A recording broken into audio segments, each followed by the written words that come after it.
MNJ Patel માધ્યમિક શાળા સુરત વરાછા. ધોરણ 9 સામાજિક વિજ્ઞાન, પ્રકરણ 13 ભારત સ્થાન, ભૂસ્તરીય રચના અને ભૂપૃષ્ઠ 1. ભારતની સંસ્કૃતિ. વિશ્વની પ્રાચીન સંસ્કૃતિઓમાં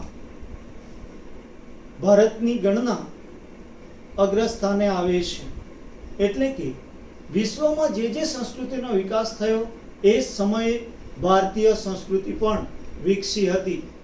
એના કારણે વિશ્વની પ્રાચીનતમ સંસ્કૃતિઓમાંની એક સંસ્કૃતિ ગણવામાં આવે છે. વિશ્વના વિવિધ ધર્મો, પ્રજા, જાતિ પ્રત્યે ભારતીય પ્રજાએ સંભાવ દાખવ્યો છે. એટલે કે વિવિધ ધર્મો, પ્રજા કે જાતિ પ્રત્યે સંભાવ એ આપણી સંસ્કૃતિનું આગવું અને વિશિષ્ટ લક્ષણ છે. આ બધી પ્રજાઓ પ્રત્યે ભારતે મૈત્રીભર્યો વ્યવહાર રાખ્યો છે. એટલે કે બધી જ પ્રજાઓ સાથે મૈત્રીભર્યા સંબંધો દ્વારા આપણી ભાતીગળી સંસ્કૃતિનો વિકાસ કર્યો છે. ભારતીય સંસ્કૃતિનો દેહ હિન્દુ, બૌદ્ધ, જૈન, ખ્રિસ્તી, મુસ્લિમ, શીખ, પારસી વગેરે પ્રજાની સંસ્કૃતિના સુભગ સમન્વયથી આપણી સંસ્કૃતિનું વિકાસ એ દેહપીઠ ઘડાયો છે. ભારતીય સંસ્કૃતિમાં સમન્વયકારી ભાવના રહેલી છે. એટલે વિશ્વમાં વિશિષ્ટ સ્થાન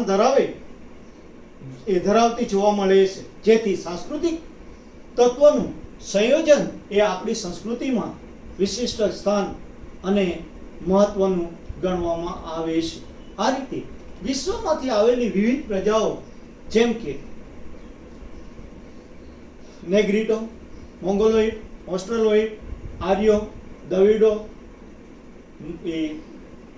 ગ્રીક, પલ્લવ, કુષણ, હુણ તેમજ ખ્રિસ્તી, તુર્કી, અરબી, મુઘલો, આ ઉપરાંત પોર્ટુગીઝ, અંગ્રેજો અને ફ્રેન્ચો વગેરે બધી પ્રજાઓના સુભગ સમન્વયથી વિશાળ સંસ્કૃતિનું સર્જન કરેલું જોવા મળે છે. આ રીતે આપણી સંસ્કૃતિ એક વિશિષ્ટ સ્થાન ધરાવે છે તે તમને જોવા મળે છે. હવે આપણે આપણી ભારતનું સ્થાન જાણવા માટે પ્રયત્ન કરીએ. વિશ્વમાં ભારત કયા સ્થાને ક્યાં આગળ છે તે આપણે આ માધ્યમથી જોઈશું.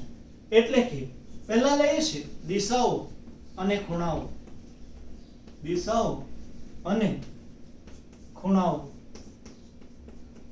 નો પરિચય મેળવીએ. એ માટે આ રીતે ચાર બાજુ એ ચાર દિશા છે. જેમાં જમણો હાથ એટલે પૂર્વ બાજુ, ડાબો હાથ એટલે પશ્ચિમ બાજુ, માથું એટલે ઉત્તર બાજુ અને પગ એટલે દક્ષિણ બાજુ. આમ ચાર દિશાઓ આવેલી છે. આ જ રીતે ચાર ખૂણાઓ પણ જોવા મળે છે. ચાર ખૂણાઓમાં ઉત્તર પૂર્વ વચ્ચે ઈશાન ખૂણાનો સમાવેશ થાય છે. આ જ રીતે પૂર્વ અને દક્ષિણ બાજુએ અગ્નિ ખૂણાનો સમાવેશ થાય છે. દક્ષિણ પશ્ચિમ વચ્ચે નૈઋત્ય ખૂણાનો સમાવેશ થાય છે અને ઉત્તર પશ્ચિમ વચ્ચે વાયવ્ય ખૂણાનો સમાવેશ થાય છે. આ રીતે આ ચાર ખૂણાઓ અને ચાર દિશાઓનો સમાવેશ જોવા મળે છે. એ ખૂણા અને દિશાના આધારે ભારત વિશ્વમાં કઈ બાજુએ આવેલો છે તે આપણે જાણી શકશું. અને તેના કારણે એ જાણવા માટે હવે આપણે પૃથ્વીનો ગોળાની રચના જોઈએ છે.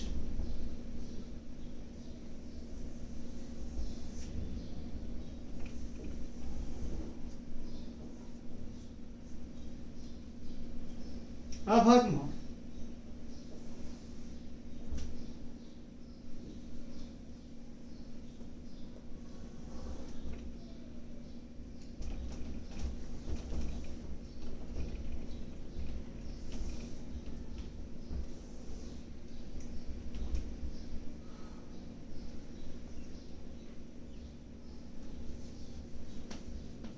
અક્ષાંશ વૃત્તો.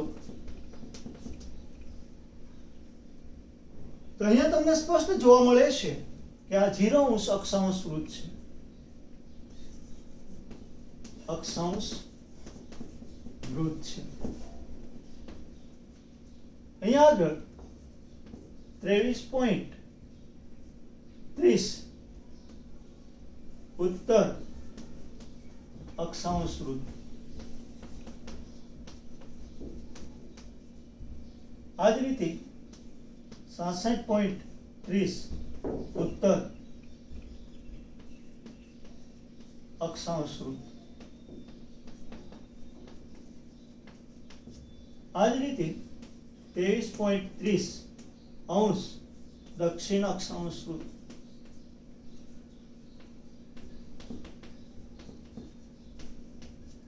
આ જ રીતે 66.30 અંશ દક્ષિણ અક્ષાંશ વૃત્ત. અહીંયા 90 અંશ દક્ષિણ ધ્રુવ વૃત્ત. આ જ રીતે અહીંયા આગળ 90 અંશ ઉત્તર ધ્રુવ વૃત્ત આવેલું છે.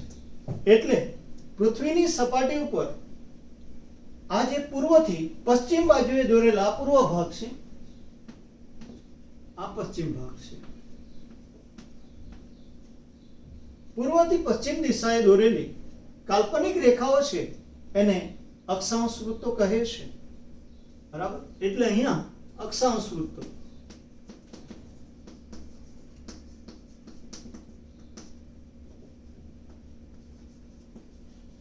પૃથ્વીની સપાટી ઉપર પૂર્વથી પશ્ચિમ દિશાએ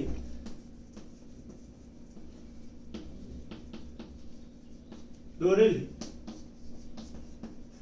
કાલ્પનિક રેખાઓને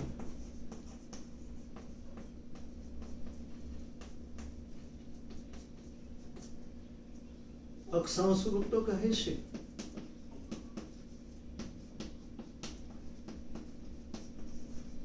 કુલ 180 અક્ષાંશ વૃત્તો છે. એટલે કે 0 અંશથી 90 અંશ ઉત્તરે, 0 અંશથી દક્ષિણે 90 અંશ મળી ટોટલ 180 અક્ષાંશ વૃત્તો થાય છે, જે પૂર્વથી પશ્ચિમ બાજુએ આવેલા છે. હવે આ જે અક્ષાંશ વૃત્તો છે એ જ રીતે પૃથ્વીની સપાટી ઉપર આ ઉત્તરથી દક્ષિણ બાજુએ પણ કેટલાક રેખાઓ આવેલી છે. એ રેખાઓને રેખાંશ વૃત્ત કહે છે. હા, રેખાંશ વૃત્ત. એકવાર જોઈ લેજો ફરીથી. અક્ષાંશ વૃત્ત એટલે શું? તો પૃથ્વીની સપાટી ઉપર પૂર્વથી પશ્ચિમ દિશાએ દોરેલી કાલ્પનિક રેખાઓને અક્ષાંશ વૃત્તો કહે છે. કુલ 180 અક્ષાંશ વૃત્તો આવેલા છે. આ જ રીતે રેખાંશ વૃત્તો એટલે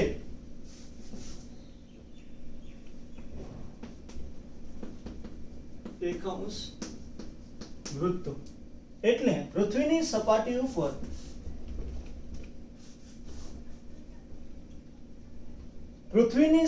ઉપર ઉત્તરથી દક્ષિણ દિશાએ દોરેલી કાલ્પનિક રેખાઓને રેખાંશ વૃત્તો કહે છે. રેખાંશ વૃત્તો કહે છે. કુલ 360 રેખાંશ વૃત્તો છે. 360 રેખાંશ વૃત્તો છે. જો આજે અહીંથી તમને બતાવે છે ઉત્તરેથી દક્ષિણે સહેજ અર્ધગોળાકાર આકારમાં આ રેખાઓ છે, જે 360 છે, એટલે પૂર્વ બાજુ 180 અને પશ્ચિમ બાજુ જતા 180 મળી કુલ 360 રેખાંશ વૃત્તો છે. બરાબર. આ જ રીતે આ જે અક્ષાંશ અને રેખાંશ વૃત્તો છે એને ફરી આપણે સ્થાન જાણવા માટે એનો ઉપયોગ કરીએ છીએ. જેમાં તમને દર્શાવે છે એની ઓળખ લઈએ છીએ. અક્ષાંશ વૃત્તોમાં આ જે મધ્યમાં આવેલું છે એને વિષુવવૃત્ત કહે છે. વૃત્ત કહે છે. ઉત્તરે આ કર્કવૃત્ત છે. આ ઉત્તર ધ્રુવવૃત્ત છે. આ જ રીતે દક્ષિણે મકરવૃત્ત છે અને આ દક્ષિણ ધ્રુવવૃત્ત છે. અને છેલ્લે 90 પર દક્ષિણ ધ્રુવ અને ઉત્તર ધ્રુવ. આ રીતે આ મુખ્ય અક્ષાંશ વૃત્તો છે, જેમાં આપણે લઈએ છીએ વિષુવવૃત્ત.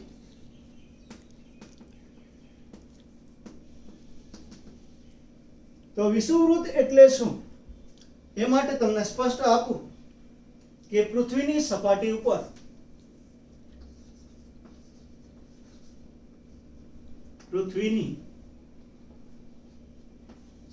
ઉપર પૂર્વથી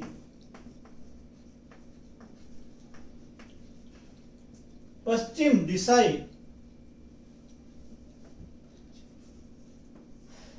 દિશાએ મધ્યમાં દોરેલી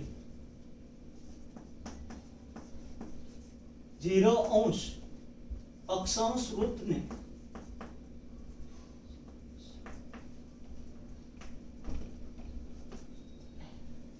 વિષુવવૃત્ત કહે છે.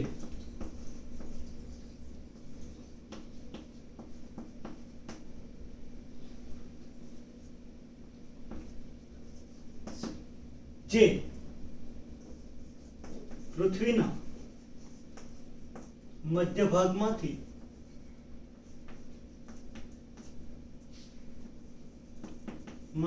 પસાર થાય છે. જે પૃથ્વીના બે સરખા ભાગ કરે છે.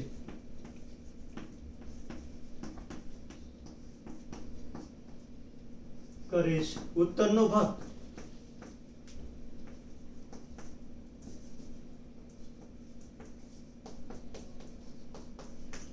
ઉત્તર ગોળાર્ધ અને દક્ષિણનો ભાગ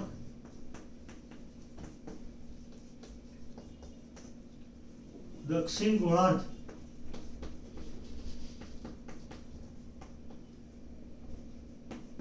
તરીકે ઓળખાય છે.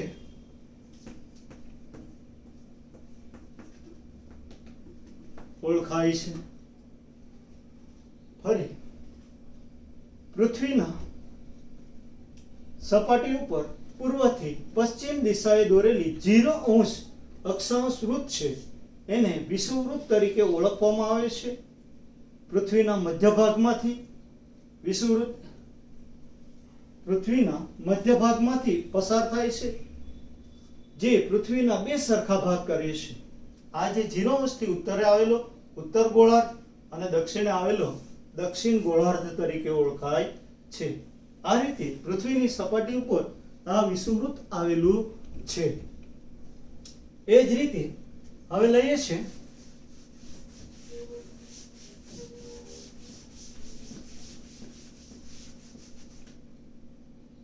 કર્કવૃત્ત.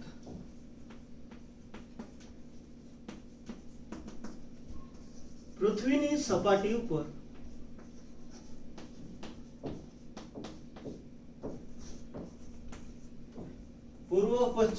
પૂર્વથી પશ્ચિમ દિશાએ 23.30° ઉત્તર અક્ષાંશ વૃત્તને કર્કવૃત્ત કહે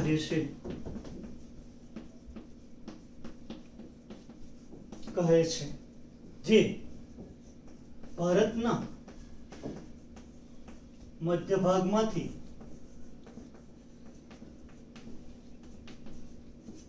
પસાર થાય છે.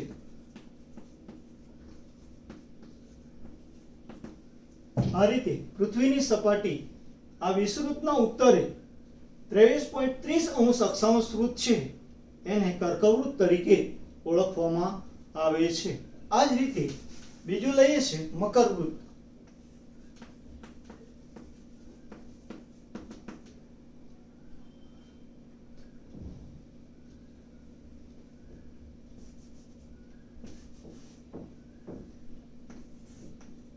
ઉત્તરથી દક્ષિણ દિશાએ 23.30 દક્ષિણ અક્ષાંશ વૃત્તને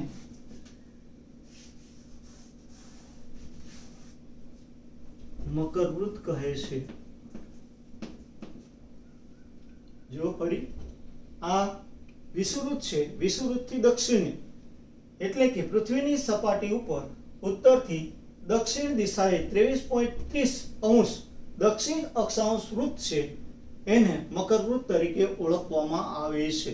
આ રીતે પૃથ્વી સપાટી ઉપરના મુખ્ય અક્ષાંશ વૃત્તો ગણવામાં આવ્યા છે. એ જ રીતે હવે લઈએ છે આપણે રેખાંશ વૃત્તો.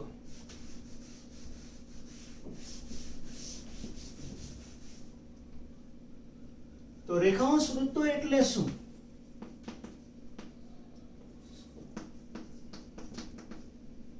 પૃથ્વીની સપાટી ઉપર ઉત્તરથી દક્ષિણ દિશાએ દોરેલી કાલ્પનિક રેખાને રેખાંશ વૃત્તો કહે છે. એમાં 0 રેખાંશ વૃત્ત છે તેનું નામ ગ્રીનિચ રેખા છે.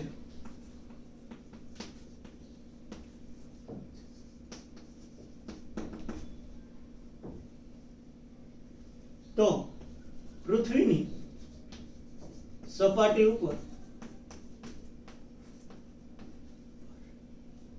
ઉત્તરથી દક્ષિણ દિશાએ દોરેલી 0 રેખાંશ વૃત્તને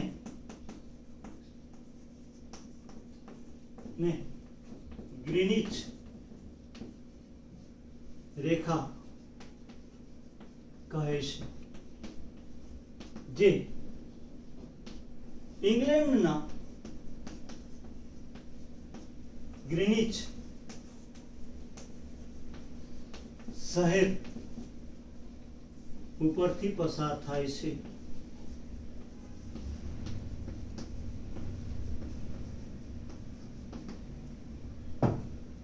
જો ગ્રીનિચ રેખા ક્યાં આગળ? તો અહીંયા આગળ 0 રેખાંશ વૃત્ત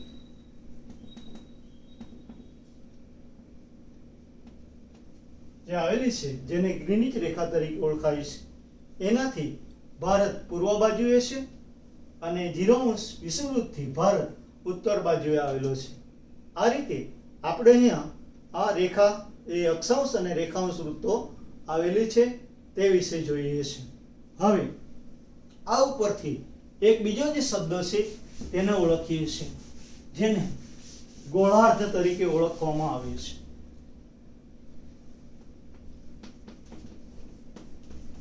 ગોળાર્ધ એટલે શું? તો જુઓ, પૃથ્વીના મધ્ય ભાગમાંથી પસાર થતી વિષુવવૃત્ત છે જે પૃથ્વીના સરખા ભાગ કરે છે. ઉત્તરે આવેલો ઉત્તર ગોળાર્ધ અને દક્ષિણે આવેલો દક્ષિણ ગોળાર્ધ તરીકે ઓળખાય છે. આ જ રીતે આ પૃથ્વીના મધ્ય ભાગમાંથી 0 રેખાંશ વૃત્ત છે જે ગ્રીનિચ રેખા છે પસાર થાય છે. એનાથી પૃથ્વીના બે સરખા ભાગ પડે છે. પૂર્વનો ભાગ પૂર્વ ગોળાર્ધ અને દક્ષિણનો એ પશ્ચિમનો ભાગ પશ્ચિમ ગોળાર્ધ તરીકે ઓળખાય છે જેને આપણે ગોળાર્ધ કહે છે. આમ વિશ્વમાં 4 ગોળાર્ધ આવેલા છે. તો ફરી લખીશું, પૃથ્વીની સપાટી ઉપર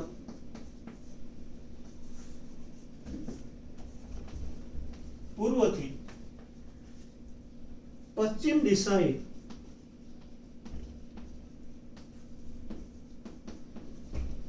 દોરેલી 0° અક્ષાંશ વૃત્તને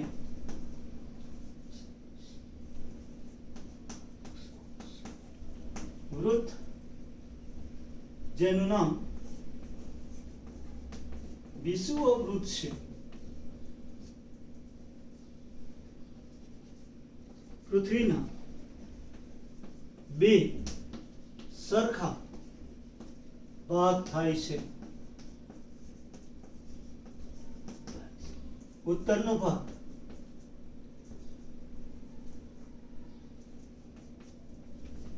ભાગ ઉત્તર ગોળાર્ધ અને દક્ષિણનો ભાગ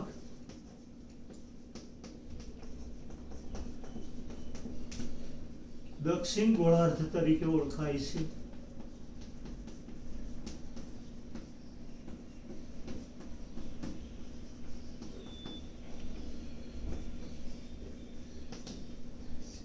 આ જ રીતે પૃથ્વીના સપાટી ઉપર જે 0° રેખાંશ વૃત્ત છે એનાથી બે સરખા ભાગ થાય છે.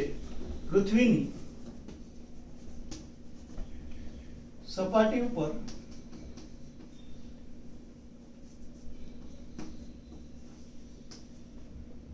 ઝીરોઅંશ રેખાંશ વૃત્તથી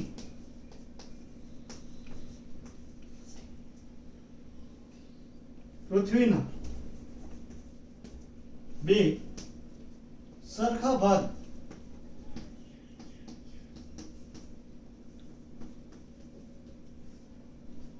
થાય છે. પૂર્વનો ભાગ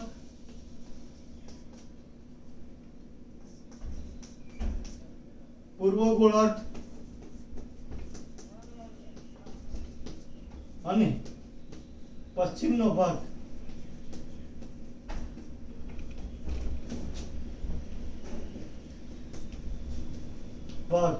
પશ્ચિમ ગોળાર્ધ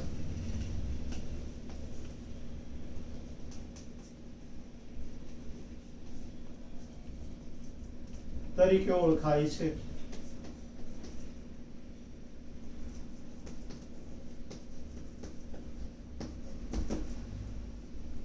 આ રીતે પૃથ્વી ઉપર 4 ગોળાર્ધ આવેલા છે, પૂર્વ ગોળાર્ધ, પશ્ચિમ ગોળાર્ધ, ઉત્તર ગોળાર્ધ અને દક્ષિણ ગોળાર્ધ.